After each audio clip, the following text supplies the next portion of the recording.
नमस्कार दोस्तों, स्वागत है आप सभी लोगों का आपके अपने चैनल ट्रेडर्स डायरी में। दोस्तों आज हम बात करने वाले फर्स्ट सोर्स सॉल्यूशन के ऊपर। आखिर फर्स्ट सोर्स सॉल्यूशन का स्टॉक क्रैश क्यों हुआ है, इसके ऊपर हम बात करने वाले। क्या कंपनी में कोई दिक्कत है, क्योंकि Q2 के रिजल्ट जो हैं उनमें कोई भी प्रॉब्लम नहीं है, तो असल में रीजन क्या है इसके ऊपर हम बात कर लेते हैं। तो दोस्तों भले ही इतना नेगेटिव हो गया हो, हमने रिटर्न खोया हो, स्टॉक प्राइस भले ही 167.50 के आसपास आ गया हो, 5-5.5% की गिरावट आज भी हमको देखने को मिली है, लेकिन इसके पीछे कोई भी रीजन नहीं है। लेकिन जो यहाँ पर संजीव गोयनका जी ने 5 दिन पहले बोल दिया था, तो इन्होंने बोला है कि बीपीओ मतलब इनके ऊपर बात कही है, from BPO player to platform player, Sanjeev Goenka. अब इन्होंने क्या कहा है, तो ये रहा वो ट्वीट नहीं, कमेंट्री या कहें एक बात कही गई है कि we have just won a major contract with in the health care space. It has $210 million deal, यानी फर्स्ट सोर्स सॉल्यूशन ने $210 मिलियन की डील को हासिल किया है, और कंपटीशन के चलते यानी टीसीएस इन्फोसिस से कंपटीशन को फेस करते हुए ये डील हासिल की है। $210 मिलियन की डील एक बहुत बड़ी डील है, इन्होंने ये कहा है। और यहाँ पर 17% इनके कॉन्ट्रैक्ट साइन हुए हैं, यानी यहाँ पर जो ऑर्डर है 17% बढ़ा है इस क्वार्टर में। ध्यान रखिएगा, ये एक सबसे बड़ी चीज है जो कि मैं आपको बताना चाहता हूं। और बीपीओ हुआ या अदर यहाँ पर जो है काम ये जो करते हैं, उनमें इन्होंने हासिल किया है, कुछ हासिल किया है, जिसकी बलबूते यहाँ पर जो है 12,600 करोड़ का मार्केट कैप हासिल की है इस कंपनी ने। नेट सेल आपको पता ही है कितनी ज़्यादा है, प्रॉफिटेबिलिटी कंपनी अब आ चुकी है, कर्ज ना के बराबर है, सारी चीज़ें पॉजिटिव है। जो आपको गिरावट दिख रही है वो सिर्फ और सिर्फ एक अपॉर्चुनिटी के लिए, अपॉर्चुनिटी जो है उसे समझकर आपको यहाँ पर खरीदारी करना चाहिए। ये आपका डिसीजन होगा कि खरीदारी करना है या नहीं करना है, लेकिन मैं सिर्फ बता रहा हूँ कि अगर मैं इस जगह पर हूँ और मेरे पास शेयर रखे हैं 100 रुपीज़ के, और वो यहाँ पर चला गया है 214 215 के आसपास से ये गिरा है, 167 पे आया, तो ये मेरे लिए एक मौका होगा कि मैं यहाँ पर कुछ शेयर्स में और ऐड कर लूँ, यानी 10 या 20 या 30 शेयर्स जो है मैं अपने पोर्टफोलियो में और ऐड कर लूँ, जिससे ना तो मेरा कुछ बिगड़ेगा बल्कि मेरा कुछ बनेगा ही। ये एक अपॉर्चुनिटी है। अब मैं आपको एक बहुत ही बेहतरीन चीज़ दिखाता हूँ। आज बहुत बड़े वॉल्यूम थे, 64 लाख के आसपास के वॉल्यूम थे। डिलीवरी की अगर हम क्वांटिटी देखेंगे तो 47%, यहाँ पर 36%, 35%। जिस दिन इसने गिरा था, ये स्टॉक गिरा था, उस दिन 35% के आसपास की यहाँ पर खरीदारी हुई थी, यहाँ पर जो है डिलीवरी गई है। कुल मिला के यहाँ पर जो है अच्छी डिलीवरी जो है वो अच्छी खासी चल रही है, और आपको डरने की तो ज़रूरत नहीं है, क्योंकि मैं आपको बताता हूँ एक बहुत ही अच्छी चीज़। और वो चीज़ अच्छी क्या है, फाइनेंशियल इंडिकेटर में देखिए, मार्केट कैप 12,400 करोड़ का मार्केट कैप है, अर्निंग पर शेयर 6.26 है, पी रेशियो आपका बहुत ही कम आ चुका है, यानी आपके पास चांसेस ज़्यादा है। 28.36 का पी रेशियो है, इंडस्ट्री पी 42.83 का है।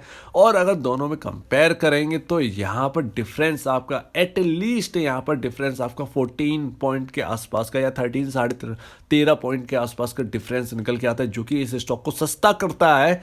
ये प्राइस 167, 165, 164 या 168 जो भी यहाँ पर जो है अगले दिन चलेगा, वो सिर्फ और सिर्फ एक अपॉर्चुनिटी ही लाएगी आपके लिए।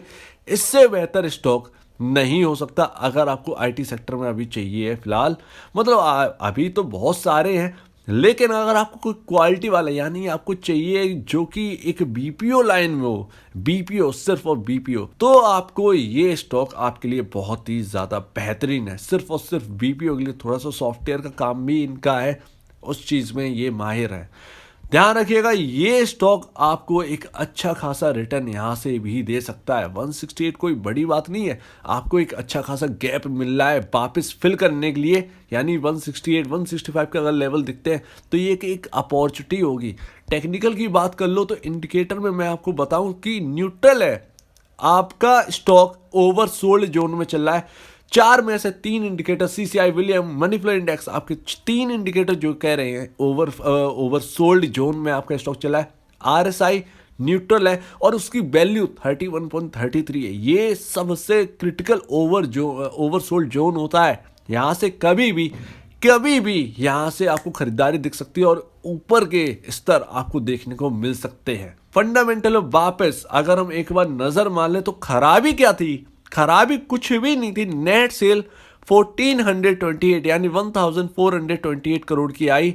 2021 जो जून का क्वार्टर Q1 का था 1484 करोड़ की नेट सेल थी। और पिछले साल 2020 नाइन्थ मंथ यानी Q2 यानी सितंबर का जो क्वार्टर था 1187 मेरे ख्याल से यही कहते हैं 1187 करोड़ रुपीस की नेट सेल थी। तो इससे बढ़िया रिजल्ट और क्या होंगे कि आपकी नेट सेल जो है थोड़ा सा इक्वल है, थोड़ी सी घटी है पिछले क्वार्टर के दौरान, लेकिन ठीक है, एक मेंटेन तो करके रखा है एटलीस्ट। यहाँ पर जो है ऑर्डर बुक बढ़ रही है, बाकी अदर चीज़ ठीक है, बाकी अच्छा खासा यहाँ पर जो है गेन कर रहा है। अगर हम प्रॉफिट अगर देखें तो 135.01 करोड़ की प्रॉफिट निकल के आती है। आपका अर्निंग पर शेयर बढ़ा ही है, घटा नहीं है। नेट सेल घटने के बाद उसका मुनाफा बढ़ गया है। इससे बेहतरीन बात और क्या होगी? और क्या आपको चाहिए किसी स्टॉक में जो आपको एक अच्छी कैटेगरी का मिल रहा हो, अच्छा ग्रुप का मिल रहा हो स्टॉक, और आगे एक बेहतरीन रिटर्न दे सकता है? तो एक डेप्ट फ्री कंपनी है, प्रॉफिट लगातार बढ़ ही रहा है। और अगर इंडिया के बिजनेस की बात करेंगे तो वाह, एक बहुत ही अच्छे तरीके से अब तक के क्वार्टर का सबसे बेहतरीन क्वार्टर है। 110 करोड़ रुपए का प्रॉफिट किया है। पिछले के आपके सामने है, मतलब सारे के सारे 2021 मार्च का क्वार्टर एक अच्छा था, 114 करोड़ की नेट सेल थी, लेकिन उसके बाद 101 करोड़, उसके बाद दोबारा इस क्वार्टर में 110 करोड़ रुपए की प्रॉफिट करी है। तो इससे बढ़िया और क्या बात होगी जब आपका स्टॉक बेहतरीन प्रदर्शन दिखा रहा हो। अगर ये गिरावट दिखाता है तो एक अपॉर्चुनिटी ही है आपके लिए। अब गिरवाया जा रहा है, एफएनडो का स्टॉक है, ऑब्वियसली बात आप जानते ही हैं, एफएनडो का स्टॉक है और किधर भी गिरावट हो सकती है जिस तरीके से पोजीशन बनी हो। शेयर होल्डिंग पैटर्न देखिए 9th मंथ का, तो यहाँ पर एक अच्छा खासा है, माफ कीजिए एक अच्छा खासा नहीं है, यहाँ पर माफ कीजिएगा, यहाँ पर एफआईआईज ने अपनी स्टेक घटाई है। 12.06% से घटाकर 10.64% कर दिया है। ये चौंकाने वाला है। डीआईआईज ने भी अपना हिस्सा थोड़ा सा कम किया है, 14.99 से घटाकर 13.79 का कर दिया है। रिटेल इन्वेस्टर की यहाँ पे हिस्सेदारी बढ़ी है, 19.26 से बढ़कर 21.91। तो जो शेयर होल्डिंग पैटर्न है, शायद शेयर होल्डिंग पैटर्न का भी दबाव इस स्टॉक पर देखने को मिला हो, लेकिन ऐसा कोई रीज़न नहीं लगता है जिसकी वजह से यहाँ पर एफआईआईज और डीआईआईज घटते चले हैं। तो यहाँ पर स्टेक बेचने का जो यहाँ पर जो है बात समझ नहीं आ रही है। इवन यहाँ पर जो है प्रमोटर ने भी 0.2% की हिस्सेदारी कम की है। बहरहाल शायद ये शेयर होल्डिंग पैटर्न का जो दबाव है वो स्टॉक पर दिख रहा है, रिजल्ट का नहीं।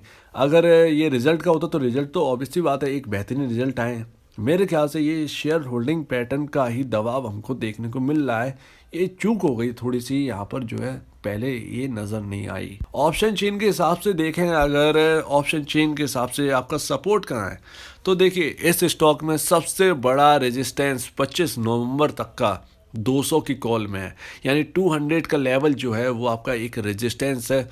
सपोर्ट की बात करें तो 180 रुपये का सपोर्ट सबसे बड़ा सपोर्ट था और स्टॉक उसके नीचे वर्क कर रहा है। ये भी ऑप्शन चेन के हिसाब से सही नहीं है। तो मेरे ख्याल से 25 नवंबर तक मेरे ख्याल से एक्सपायरी जो है वो आपके इस स्टॉक में 160 से 180 के बीच में ही स्टॉक रहना चाहिए। मेरे ख्याल से तो यही है कि इस एक्सपायरी तक आप देखें, आराम से रहें और यहाँ पर ऑप्शन चेन के हिसाब से चले। अब ऑप्शन चेन आपके लिए एक बोनस पॉइंट है, आपको एटलीस्ट समझ में तो आता रहेगा कि लेवल्स क्या है, किस लेवल के हिसाब से आपको चलना है, कहाँ से तेजी बन सकती है। तो यहाँ पर 160 से 180 की रेंज रहने वाली है मेरे ख्याल से 25 नवंबर तक। और अगर 160 का लेवल भी अगर टूटता है तो यहाँ पर कोई दूसरा सपोर्ट भी नहीं है। 155 में वो बहुत हल्का है, तो 160 एक मायने रखता है, एक सपोर्टिंग लेवल। ध्यान रखिएगा 160 रुपये बहुत ज़्यादा ज़रूरी है। आज के डेटा के हिसाब से यहाँ पर जो है अभी तो नहीं है, लेकिन ये 12 नवंबर का डेटा है, उस हिसाब से बता रहा हूँ। आज का डेटा क्या है क्या नहीं है वो कल पता चलेगा, लेकिन 12 नवंबर के हिसाब से आज के जो डेटा है, आज जो है आज का लेवल वो यही है 160 रुपये। मेरे ख्याल से रेजिस्टेंस तो बदलेगा ही नहीं, क्योंकि चाहे कल देख लें चाहे परसों की किसी ऑप्शन चेन देख लें, यहाँ पर आपका जो रेजिस्टेंस है वो नहीं बदलेगा। तो 200 रुपये एक रेजिस्टेंस लेवल आपका रहने ही वाला है। सपोर्ट मेरे ख्याल से बन चुके होंगे।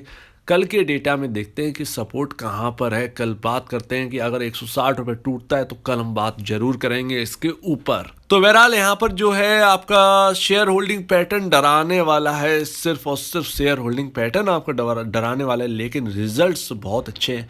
तो अगर नीचे मिलता है, तो अगर नीचे यहाँ पर मिलता है स्टॉक, तो एक अच्छी बात होगी, एक अपॉर्चुनिटी ही रहेगी हम रिटेल इन्वेस्टर्स के लिए, क्योंकि ऑलरेडी स्टॉक में एक भारी करेक्शन हमको देखने को मिला है। एटलीस्ट यहाँ पर जो है हमने एटलीस्ट अपने जो रीसेंट हाई हैं, जो रीसेंट हाई इस स्टॉक में रहे हैं वो रहे हैं इस स्टॉक में लमसम 222-223 रुपये या 225 रुपये के आसपास के हाई जो है 242 का रहा।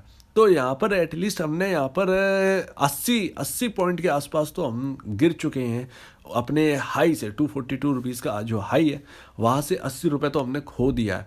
तो एक बड़ा यहाँ पर जो है एक बड़ा अमाउंट हमने यहाँ पर खो दिया है। अब यहाँ पर शायद यहाँ पर थोड़ा सा बेस बनने दीजिए, उसके बाद हम देखते हैं कि होता क्या है। इस पर नज़र जरूर रहेगी और आप भी नज़र रखिएगा। अगर ये 160 या 155 के आसपास अगर आपको मिलता है तो एक अपॉर्चुनिटी तो ज़रूर बनती है यहाँ पर। तो उम्मीद है दोस्तों यहाँ पर थोड़ा सा डरावने वाला जो शेयर होल्डिंग पैटर्न है, लेकिन हम उसके अलावा अगर हम बात करें तो पॉजिटिव ही पॉजिटिव है। रिटेल इन्वेस्टर के लिए तो एक गिरावट एक अपॉर्चुनिटी ही है ऐसे स्टॉक्स में। तो ध्यान रखिए, अपने हिसाब से जो है डिसीजन लीजिए, आराम से रहिए। देखते हैं कि आगे इसमें होता क्या है। आपका जो रेंज है इस स्टॉक की 160 से 180 रुपये, देखते हैं कौन सी रेंज टूटती है और उस हिसाब से क्या अब इस स्टॉक का जो मूवमेंट है किस तरीके का रहता है उसे ट्रैक करते रहिए। तो अगर आपको इस वीडियो में कोई भी दिक्कत है तो प्लीज़ कमेंट सेक्शन में गए, कुछ पूछना है, कुछ बताना, कुछ कहना है तो प्लीज़ कमेंट सेक्शन में गए। और अगर आपको ये वीडियो अच्छी लगी तो लाइक करिएगा, चैनल को करिएगा सब्सक्राइब, प्लस बेल आइकन को जरूर दबाइएगा ताकि आपके पास नए नए नोटिफिकेशन आते रहे। तो आप दीजिए मुझे इजाजत। वीडियो देखने के लिए बहुत बहुत धन्यवाद दोस्तों।